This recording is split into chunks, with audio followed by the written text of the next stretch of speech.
하나님께서 우리에게 주신 약속은 복이죠, 은혜죠. 그런데 그 모든 은혜와 복을 우리가 누릴 수 있는 비결은, 그 은혜와 복을 받을 수 있는 통로는 하나님의 말씀을 믿고 순종하는 데 있다는 것입니다. 그래서 모든 율법, 최초 인간인 아담과 하와부터 시작해서 하나님은 말씀하셨고 그 말씀대로 사는 자가 은혜를 받는 거요, 은혜를 누리는 자가 되어진다는 것이죠. 그런데 그 말씀에 불순종을 하면 아무리 하나님의 귀한 언약이라 할지라도 불순종하는 자에게 이 언약은 무효다, 무효. 그래서 순종하는 자가 누리는 복을 하나님은 약속하신 거예요. 그래서 너희가 이 말씀을 지켜 행하면, 이라는 지켜 행하는 자에게 주시는 하나님의 말씀이 계속 선포되고 있는 것이에요. 최초의 인간 아담과 하와에게도 하나님 명령하신 것이 뭐예요? 이 선악과 먹지 말아라. 먹으면 반드시 죽는다. 그러니까 하나님의 말씀대로 순종하여 먹지 않을 때에 그 에덴의 동산의 영생 복락을 누리는 거거든요. 그런데 그 말씀에 불순종하고 선악과를 먹는 순간 그 모든 누림은 그들에게서 빼앗아 버리시는 게 하나님이시다는 말씀이에요.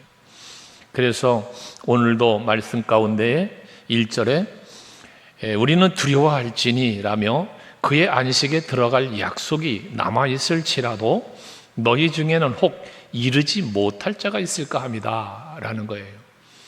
이 안식에 들어간다라고 하는 이 안식은 영원한 안식이고 하나님 나라의 안식인데요, 이건 하나님의 약속이시죠. 영원한 안식은 하나님의 약속입니다. 이 약속의 통로를 예수 그리스도의 십자가로 우리에게 주신 거였고요. 그런데 이 약속이 우리 앞에 남아있을지라도, 그럴지라도 너희 중에 혹 이르지 못할 자가 있을까 합니다는 거예요. 하나님의 약속이 있는데도 불구하고 그 약속을 자리에 들어가지 못할 자, 그 약속에 이르지 못할 자도 있다는 거거든요. 그러니까 그렇게 이르지 못하는 자가 되지 않도록 주의해야 된다는 말씀을 하고 있는 거예요. 그러면 이처럼 안식에 들어갈 약속을 받았지만, 그 약속이 분명히 있지만 그 언약의 약속 속으로 안식으로 들어가지 못할 자가 누구냐? 오늘 2절 말씀에 보면 그들과 같이 우리도 복음 전함을 받은 자이나, 즉 하나님의 약속을 받은 자이지만 그 말씀이, 들은 바 그 말씀이 그들에게 유익하지 못한 것은 듣는 자가 믿음과 결부시키지 아니합니다. 즉 약속을 받았지만 그 약속이 유익하지 못하다. 이게 뭐예요? 약속대로 안식에 들어가지 못한 걸 말하는 거잖아요. 약속을 받았으면 그 약속이 나에게 유익한 것은 약속대로 되어지는 것이 유익한 건데, 약속대로 되지 아니하는 것은 유익하지 않은 것이잖아요. 근데 왜 그들은 그러면 약속대로, 언약의 약속대로 안식에 들어가지 못하는 대상이 됐느냐는 거거든요. 그들은 듣는 자가 믿음과 결부시키지 않았다. 복음을 들었는데, 약속을 들었는데 이 들은 바 약속을 믿음과 결부시키지 않았다는 거예요. 이 얘기는 뭐예요? 간단하게 다른 말로 표현하면 약속을 믿지 않고, 그 믿음으로 그 약속을 믿지 않고 말씀을 대로 살지 않았음을 말하는 거예요. 믿음이 없는 자는 결과적으로 말씀에 순종할 수 없게 되는 거고, 순종하지 않았기 때문에 결과적으로 뭐가 돼요? 언약의 안식에 들어가지 못하게 됐다는 거죠.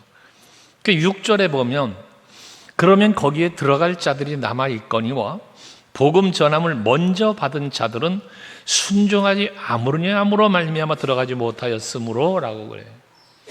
순종하지 않은 결과가, 불순종의 결과가 결과적으로 안식에 들어가지 못하는, 언약은 받았지만, 언약은 있지만 그 언약의 말씀을 믿음으로 받고 순종해야만 되는데 순종하지 않았기 때문에 그 언약의 약속의 장소인 안식으로 들어가지 못했다는 거예요. 근데 결과 그런 예를 들어서 3절에는 뭘 말합니까? 내가 노하여 맹세한 바와 같이 그들이 내 안식에 들어오지 못하리라 하셨다 그래요.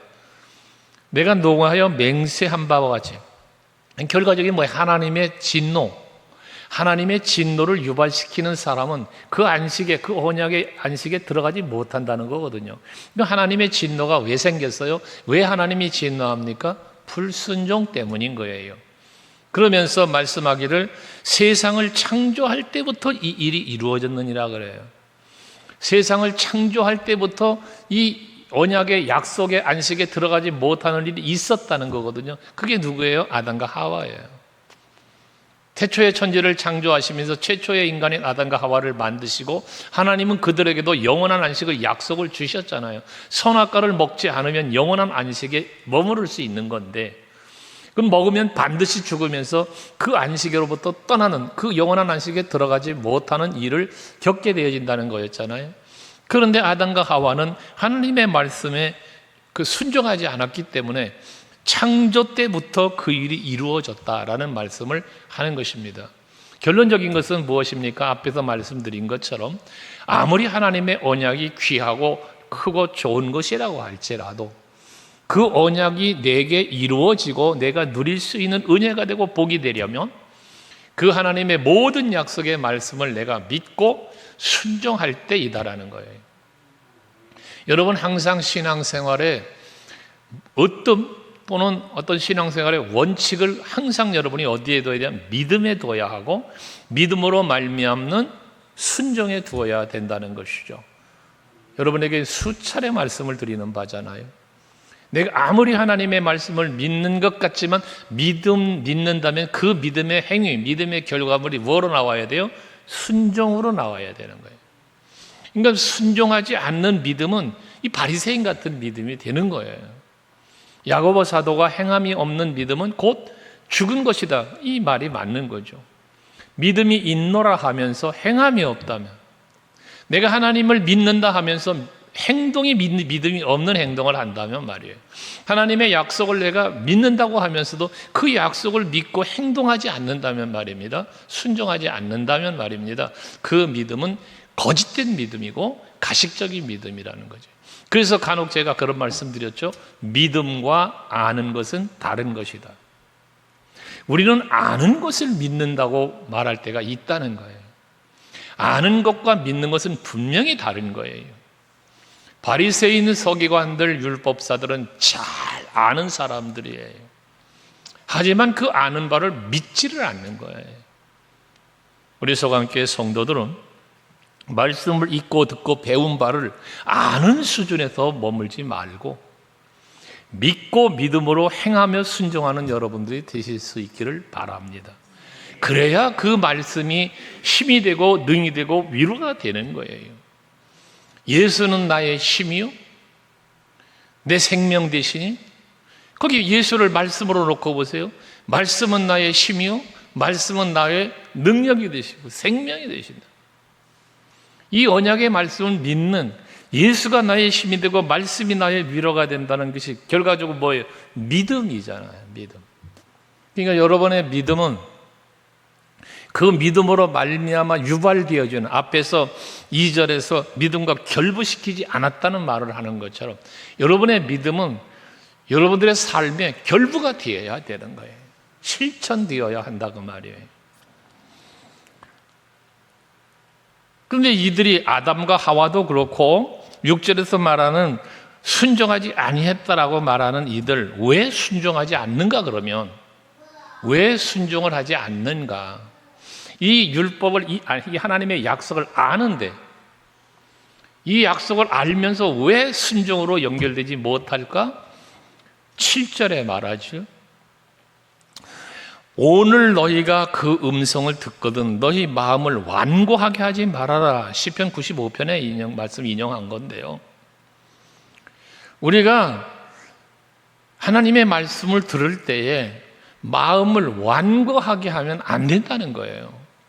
이 마음의 완고함 때문에 하나님의 말씀을 믿지 않고 하나님의 말씀에 순종하지 않는 원인이 된다는 거거든요. 그럼 이 완고함, 마음의 완고함이라는 건 뭐냐? 하나님의 말씀을 배척하는 거예요. 거부하는 거예요. 반항하는 거예요. 이게 완고함이라는 거예요. 여러분들, 제가 늘 말하는 거잖아요. 자주 말하는 거잖아요. 하나님의 말씀을 받으실 때 항상 여러분 아멘으로 받으시라고. 말씀을 우리가 받다 보면, 듣다 보면 나와 내 생각과 내 판단 속에서, 내 지식 속에서 충돌되는 말씀이 있어요. 설교를 듣다 보면 여러분 나름대로의 믿음과 여러분들의 어떤 영적인 지식 이런 부분들에 뭔가 부딪히는 말씀들도 있을 수 있거든요. 베드로가요, 주는 그리스도시요 살아계신 하나님의 아들이라고 그 엄청난 믿음의 고백을 하고도 예수께서 드디어 그 베드로를 믿고 십자가에 죽으실 것을 말씀하시니 결코 그런 일이 주에게 일어나면 안 된다고 말하는 이유가 무엇입니까? 베드로가 생각한 예수의 생애가 있어요. 예수님이 해야 할 일이 있는 거예요. 베드로의 생각 속에, 기대 속에. 그런데 그런 기대를 무너뜨려 버리고 죽는다니, 이 기가 막힌 거 아닙니까? 그러니까 예수님의 말씀에 뭐 하는 거예요? 대적하는 거예요. 항거하는 거예요. 그게 간하여 가로되 그러잖아요. 예수님 꾸짖었다는 거라 그랬잖아요. 예수님을 꾸짖고 책망하듯이 예수님에게 그런 일이 결코 일어나면 안 됩니다라고 말했다는 거예요. 무엇 때문에? 자기의 기대와 생각 때문에.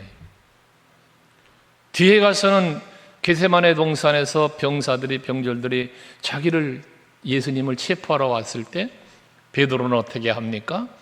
그 길을 가로막으며 그 대제사장의 종의 귀를 잘라버리는 검을 들고 이 엄청난 예수님을 보호하고자 하는 행동을 했잖아요.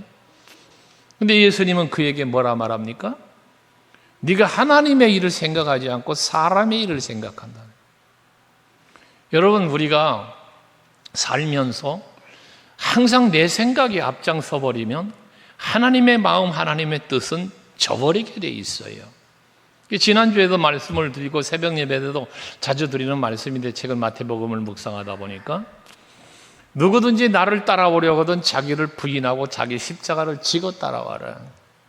이 자기 부인, 이 내 생각이 부인되지 않고 내 지식이 부인되지 않으니까 하나님 앞에 온전한 순종의 삶, 예수를 따르는, 동행하는 그런 믿음의 삶을 살지 못하는 일들이 벌어진다는 거예요. 내게 주어진 직분과 사명을 자기 십자가를 지고 따라오라는데 그 사명과 직분을 감당하는 일에도 게으르고 또 변명하고 이래 되어버리고 마는 거예요.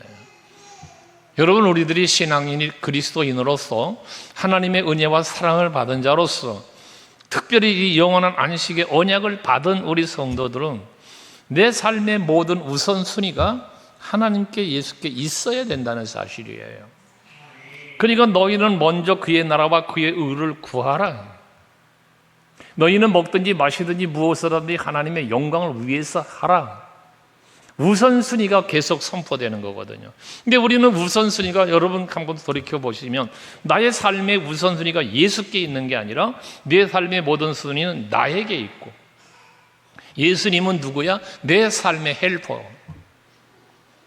내가 살아가는 삶 속에서 내 가정이든 자녀든 직장이든 사업장이든 내가 뭔가 아쉽고 필요할 때 주여 하고 주님을 찾는 헬퍼 정도의 신앙, 이게 바뀌어야 된다는 거예요. 하나님이 원하신다면, 하나님이 기뻐하시는 일이라면, 하나님의 영광이 드러날 만한 일이라면, 그리스도의 몸된 교회를 바르게 세워갈 만해야 하는 일이라면, 내게 맡겨진 직분과 사명을 감당해야 할 일이라면 우선순위가 거기에 있어야 한다는 거죠.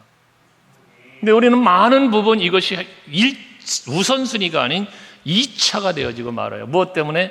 내 일 때문에, 나의 어떠한 판단 때문에 그렇게 바뀌어지는 거예요. 그래서 우리는 내 마음을 완고하게 하지 말아라. 언제나 예수께서 씨 뿌리는 비유에서 길가밭, 돌짝밭, 가시밭, 좋은 땅을 비유하신 것처럼 여러분들의 마음이 완고한 마음이 아닌 좋은 땅, 옥토라고 우리가 말하는 좋은 땅의 심령이 되도록 늘 자기를 기경하는 여러분들이 되어야 하는 거예요.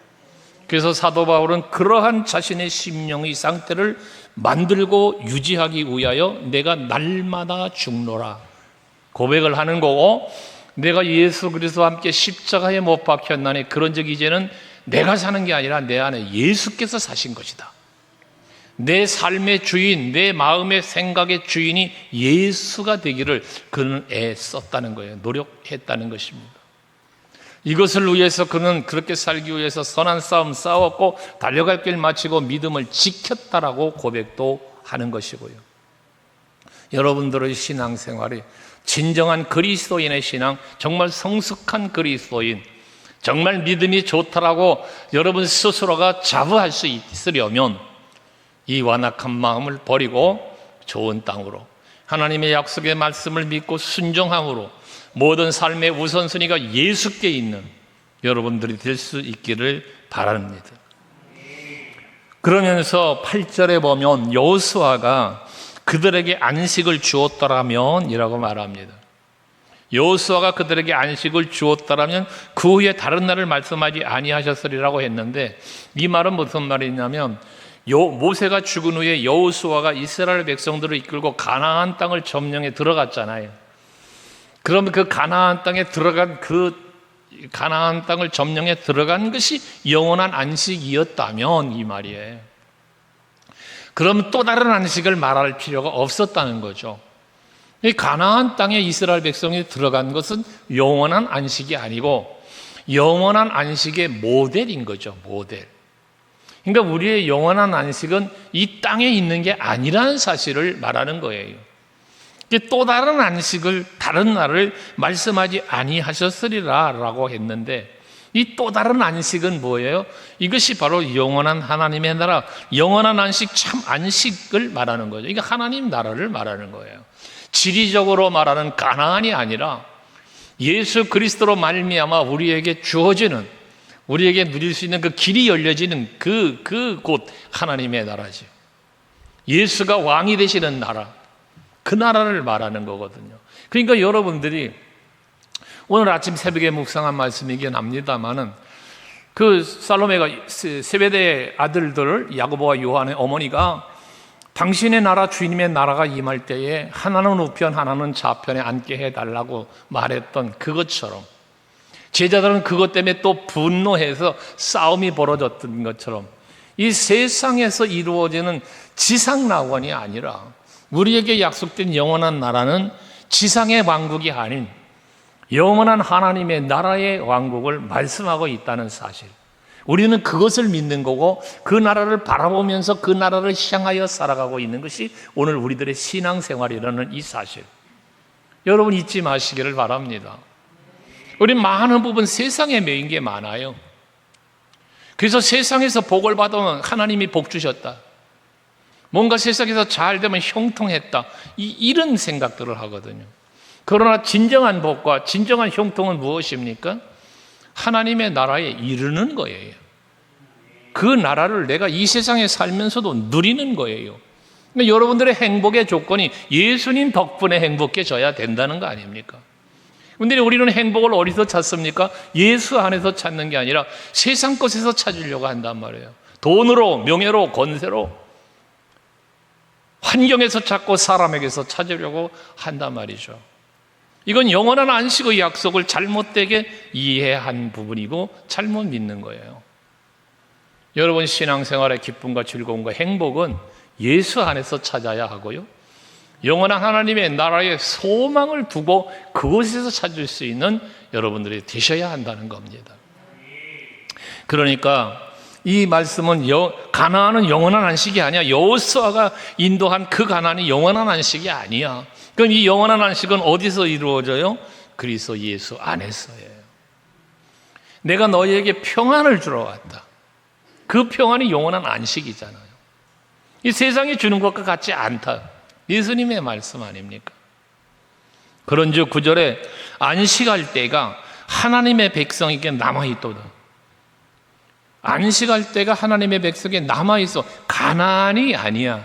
진정한 안식은 가나안이 아니고 하나님의 백성들에게 주어질, 여기서 말하는 하나님의 백성은 언약을 받은, 언약을 믿고 언약대로 사는, 순종하는, 이게 진정한 하나님의 백성이거든요.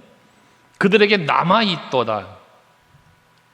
여러분 지금 예수 믿고 이 땅에 사는 동안에 행복하시죠? 이 땅에 사는 동안에 누리는 이 안식이 아니라 영원한 하나님의 나라의 안식이 약속된 백성들이 여러분이라는 거예요. 남아있도다, 이게 남아있도다.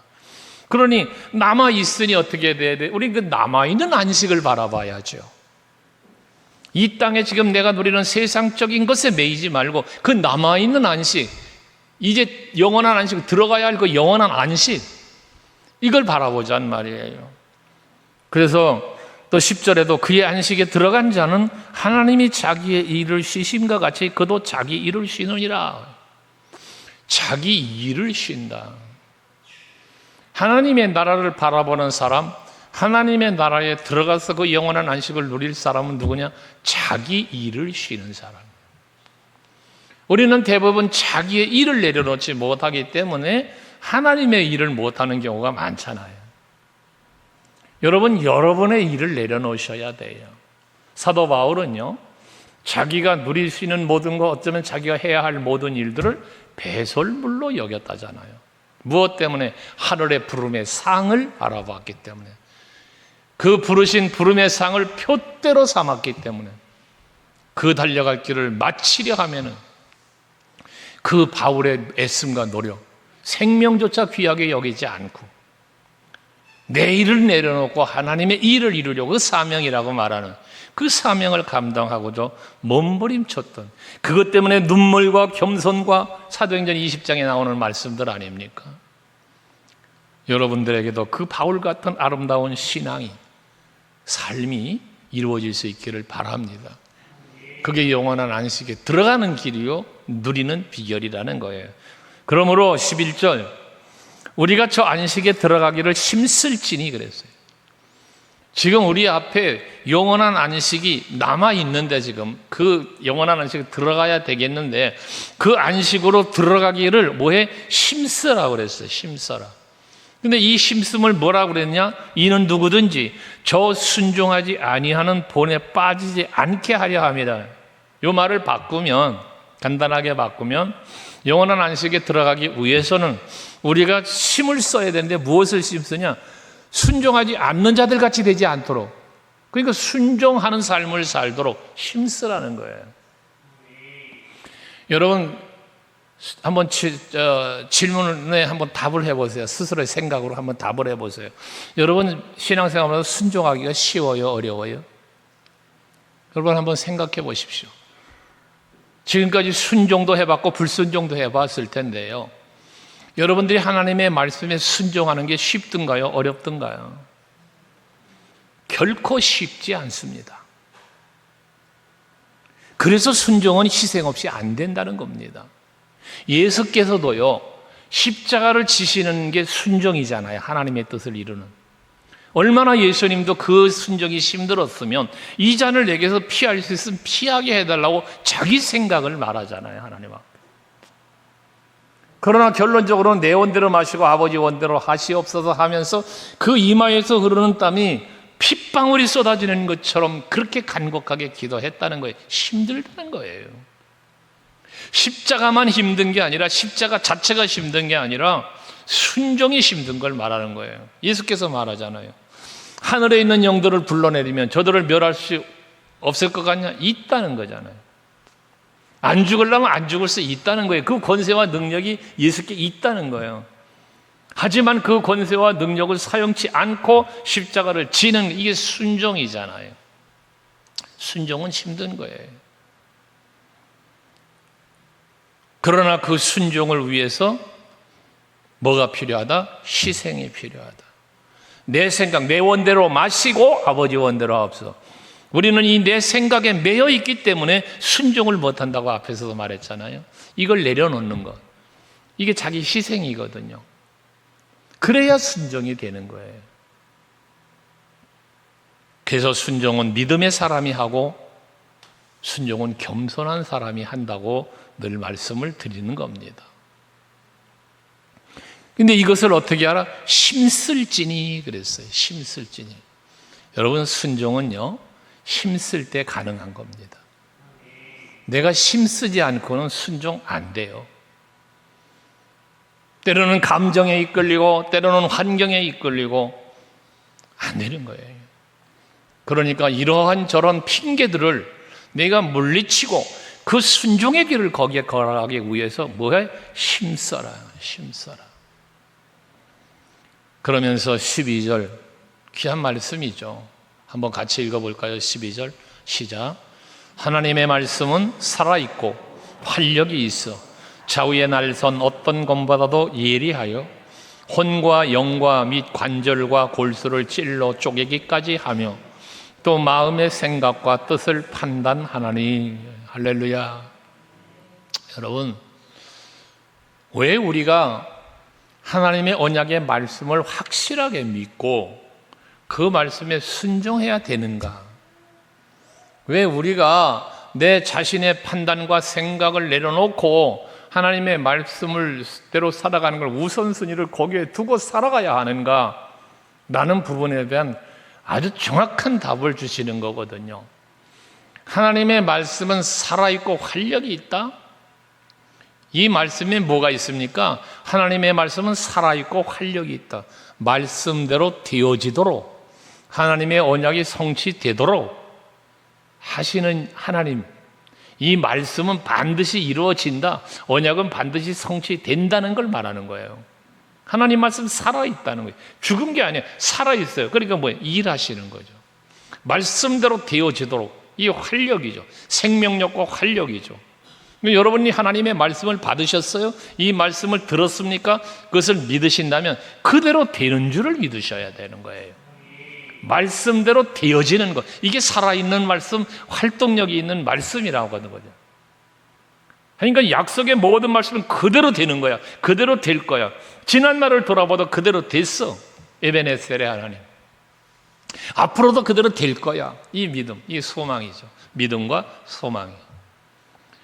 그러니까 생명력 있는, 살아있는 말씀, 활력 있는 말씀, 그대로 된다. 또 하나는 이 말씀은 좌우의 날선 것보다도 어떤 것보다도 예리해가지고 혼령 관절 골수까지 찔러 쪼개기까지 하면서 마음의 생각과 뜻을 판단한대요.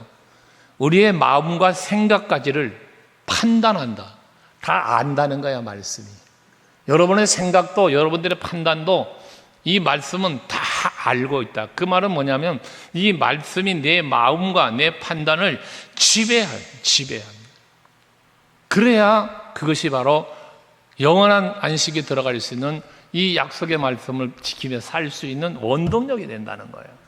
말씀이 나를 지배하도록, 하나님의 살아계신 이 말씀이 내 생각을, 내 마음을 지배하도록 여러분들의 믿음이 그와 같은 믿음이 되어야 한다는 것이죠. 말씀 따로 내 삶이 따로 되면 안 된다는 거예요. 그러니까 내 마음을 말씀이 지배하고 내 생각을 말씀이 지배하게 되어지면 거기서 뭐가 이루어져요? 내 생각이 사라지는 거죠. 내가 죽는 거죠. 바울이 내가 죽었고 내 안에 예수가 산다, 이 말이 뭐예요? 결과적으로 내 판단, 내 생각, 내 지식은 다 버리고 율법에 대한 지식도 또한 세상적인 모든 판단들도 다 버리고 오직 예수가 주는 마음, 예수가 주는 생각으로 살아가겠다는 거 아닙니까? 이게 바울의 애씀이죠. 노력이죠. 여러분들이 그와 같아야 된다는 거예요. 그래서 바울은 빌립보교에 편지하면서는 권면을 하죠. 너희 안에 이 마음을 품어라. 우리 안에 품어야 할 마음, 그 마음이 예수의 마음. 그 예수의 마음은 어떤 마음이었어요? 겸손한 마음, 온유한 마음, 택한 자를 사랑하는 사랑의 마음. 우리가 이 마음을 품어야 된다는 거예요. 그리할 때 영원한 안식에 들어가는 거예요. 하나님의 기쁘신 뜻을 이루는 삶을 살게 되어진다는 것이거든요. 그래서 이렇게 모든 삶을 말씀이 이끌어가도록 내 마음과 생각이 말씀으로 지배를 받으면 이 마음과 생각이 내 삶을 좌우하니까 나의 모든 삶을 말씀으로 이끌림을 받도록 힘쓰라는 거예요. 그래서 잠언 4장 23절에 무릇 지킬 만한 모든 것들 중에 너희 마음을 지켜라. 마음을. 여러분, 내 마음을 예수로 지켜야 돼요. 내 마음을 말씀으로 지켜야 돼요. 뭐 우리가 굳게 마음 먹었다, 뭐 결심했다, 막 이래 하는 경우들이 많은데요. 자기 의지 갖고 아무리 마음의 결심을 해도요, 그 결심은 무너져요. 그러니까 이 마음의 결심을 무엇으로 해야 되느냐? 말씀으로, 예수로, 성령으로. 그래서 성령 충만을 말할 때 성령의 지배를 받는다, 성령의 이끌림을 받는다, 이런 표현을 했잖아요. 성령 충만을 해서 내가 그렇도록 힘써야 되는 거예요. 그래서 우리는 늘 기도해야 되는 것 중에 하나가 뭐 능력 주세요, 은사 주세요, 뭐 돈 주세요, 뭐가 잘 되게 해주세요, 이런 기도도 해야죠.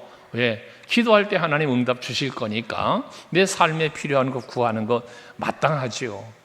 그러나 우리가 또 한편 기도에 힘써야 할 그 어떤 구함보다도 우선되어야 할 간구함의 기도는 하나님의 뜻을 분별할 수 있는 영적인 분별력을 내게 주옵소서.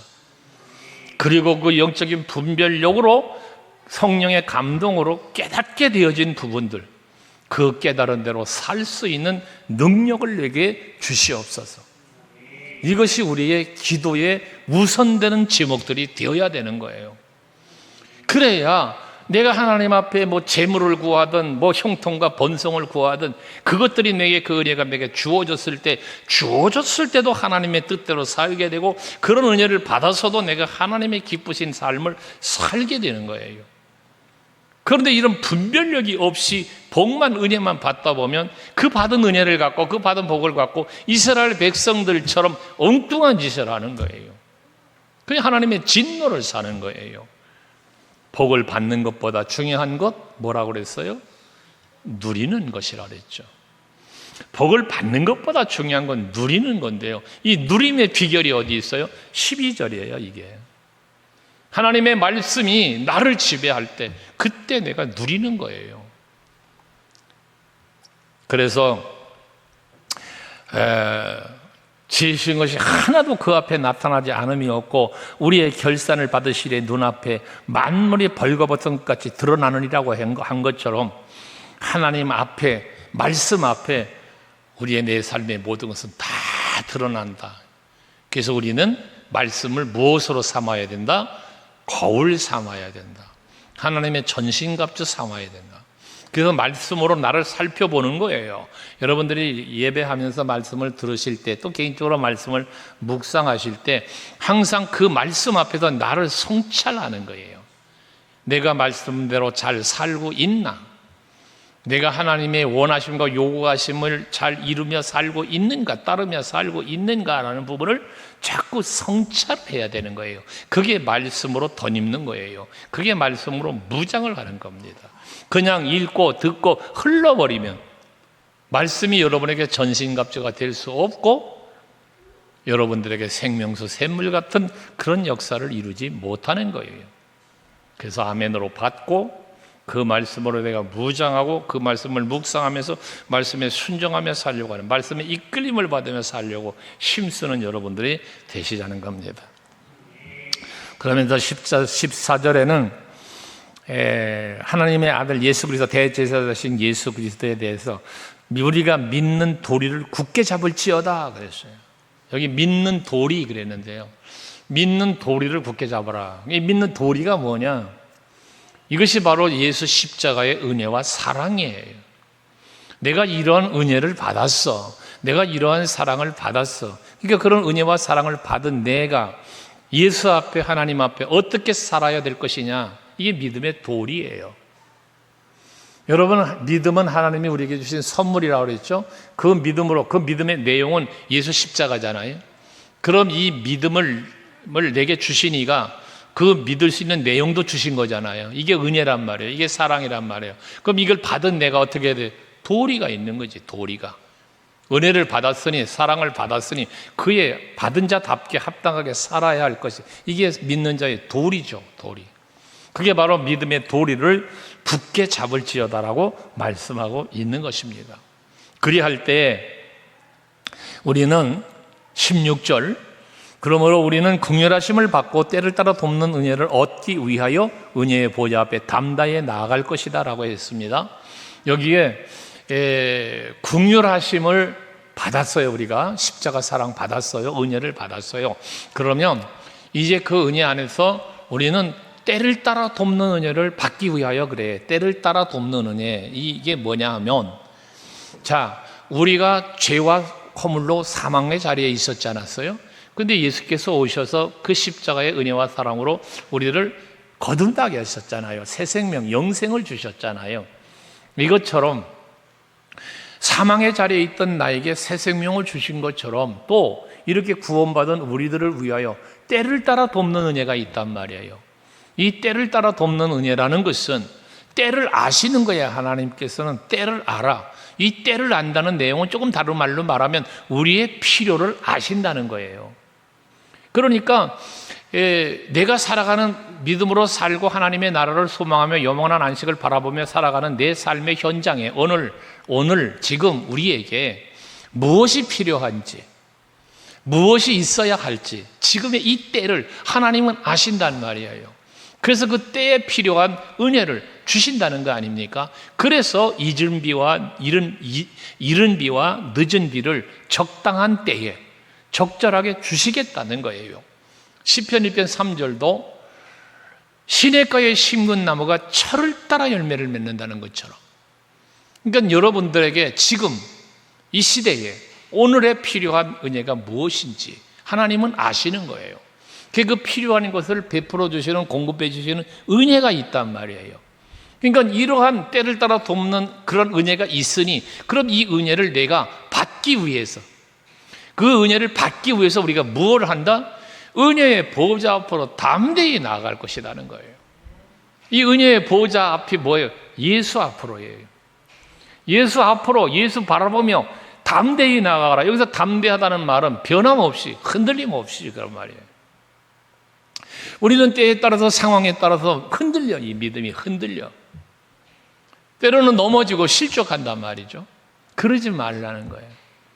담대하게 흔들리지 말고 믿음 위에 굳게 서서 남자답게 강건하여라, 이런 표현을 바울 서신에서 하는 것처럼 여러분 견고하게 서서, 고린도전 15장에서 말하는 것처럼 견실하며 흔들리지 말며 라는 말씀처럼 여러분들이 담대하게 그 은혜의 보좌 예수 바라보고, 오직 길이요 진리요 생명 되신 예수 바라보고 예수 따라가면서 그 앞으로 가까이 나아가려고 힘쓰는 여러분들이 되시라는 거예요.